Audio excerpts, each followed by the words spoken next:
Welcome back to the SB Streamer Podcast. I'm your host, Michael Simeone, and we're going to continue our little series of just kind of talking about pitchers and, their outlooks for next season until a couple months from now where we bring Lauren back and then we start getting guests in and talking about strategy and stuff like that. For today, the starter spotlight is going to be Dylan Cease. So we're going to talk a little bit about him and, what his future outlook could be and all that kind of stuff. Even though I know he just kind of got hit in the playoffs, but it happens. What can you do?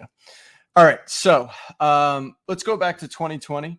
So Cease pitched 58 innings in 2020. His 12 starts. He had a 4.01 ERA, but all of the ERA indicators looked bad, right? Bad FIP, bad xERA, and even worse, the strikeout rate was really down too.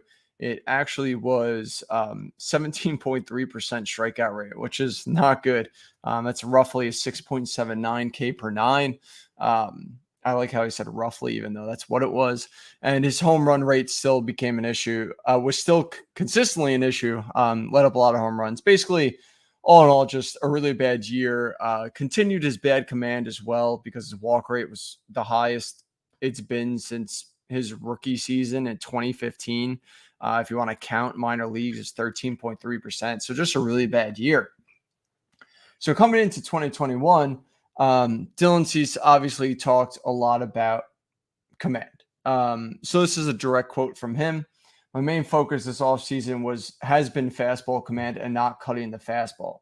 This offseason, working on my pitching, I haven't been cutting the fastballs. I'm always trying to make adjustments. So basically, he realized the fastball command was his big issue, and I guess he was putting a little more cut on it, and he basically had no control over it, was leaving over the plate, and probably why he let up a lot of home runs. So now come into 2021, Ethan Katz, the pitching coach, came over to the White Sox, obviously really helped out Carlos Rodon. But a lot of people were more so excited about Cease, and it seemed to have actually worked for him too. And this is another direct quote. This comes from Ethan Katz.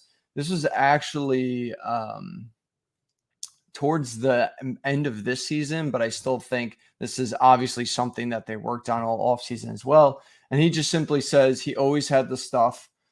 The way he'd be able to attack the strike zone with it now is the biggest improvement. So basically saying, his fastball, the way he can attack the zone with it because of the improved command, again, Katz here in this saying is just basically saying what we've always thought. Cease has the stuff, but he just needs the command to help out this stuff.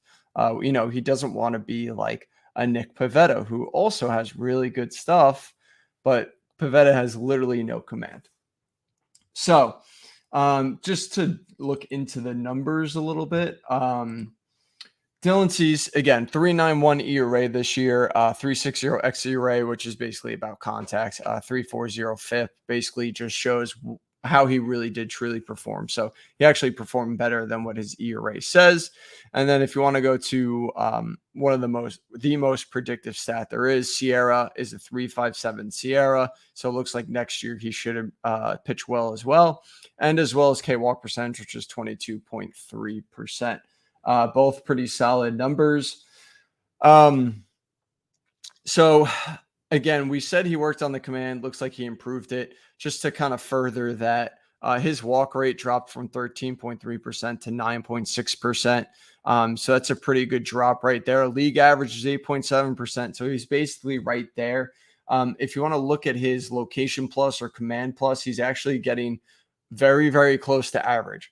Whereas in 2020, he was way below average. He was almost like in the 80 range, which is like bad reliever status. So that's definitely a good sign. That's clearly something they did worked.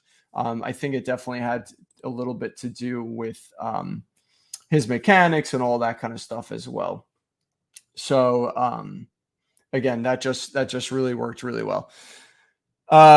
Besides the ERA and everything, again, overall K-walk 22.3%. The whip was 1.25. BABIP checks out. Left on base percentage checks out.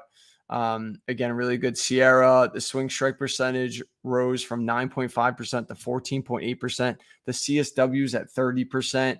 The O swing's at 32.5, which isn't too bad. The zone rating is pretty much right around league average, which is good. And that's also up 2 points compared to 2020. So basically improved across the board. Obviously have to just put it right onto that command. And clearly that's what, let Cease take the next step. Now, I really do like Cease for next season. Sure, the command is still a type of thing where, you want to see if it sticks, because command is actually not as sticky as stuff. So let's talk about Cease's stuff, though. Cease's stuff is extremely good. Sure, he had trouble commanding that fastball, but the fastball still works really well.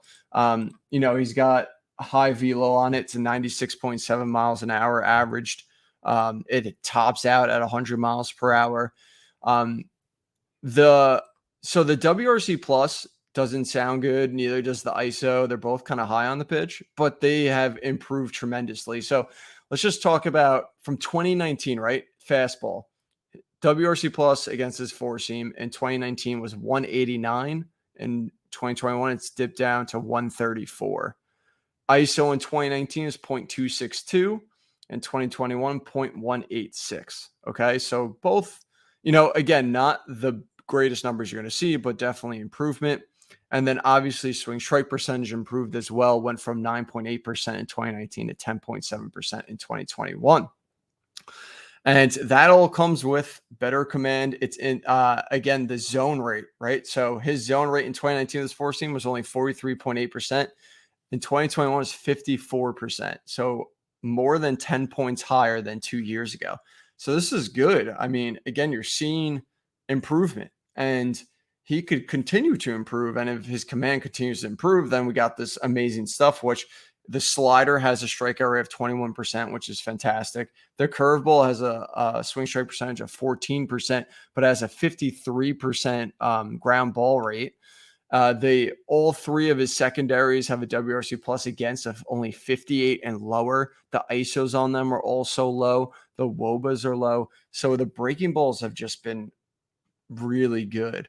And it's all because they're feeding off of that four seam. Now, Saris has a stat called Stuff Plus.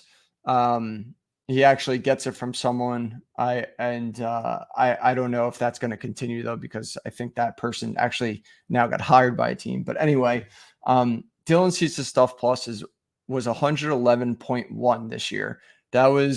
That doesn't count September. There's no update since August, so that's without the last month. But a 111.1 rating is really good. Question is, how good is it? Well, that's as good as Carlos Rodon. It's slightly under Charlie Morton. It's better than Sandy Alcantara. It's just as good as Freddie Peralta, just as good as Yu Darvish.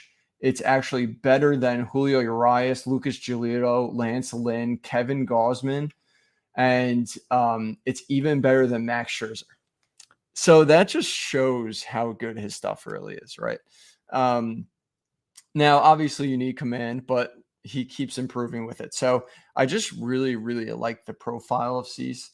I don't know where he's going to go in drafts, but I think he's definitely going to be worth it no matter where he goes, because I truly starting to feel like he is top like 20 to 15 upside if that command improves again this season. So again, really like him, really like the stuff. The stuff rating is kind of eye-opening. If that command continues to improve and get better, only better things are going to come from him. And now that he's got a good coaching staff around him, I just think that Cease is on his way. And, now's the time to finally buy into him. I didn't buy into him coming into the season just because of those command issues. But now that I'm finally seeing it come to light, especially 3 seasons in a row, I feel like it's really hard not to buy in. So Dylan Cease is looking like a really, really, really solid pitcher for this season. And that does it for this starter spotlight. Thanks for listening, guys. Really appreciate it.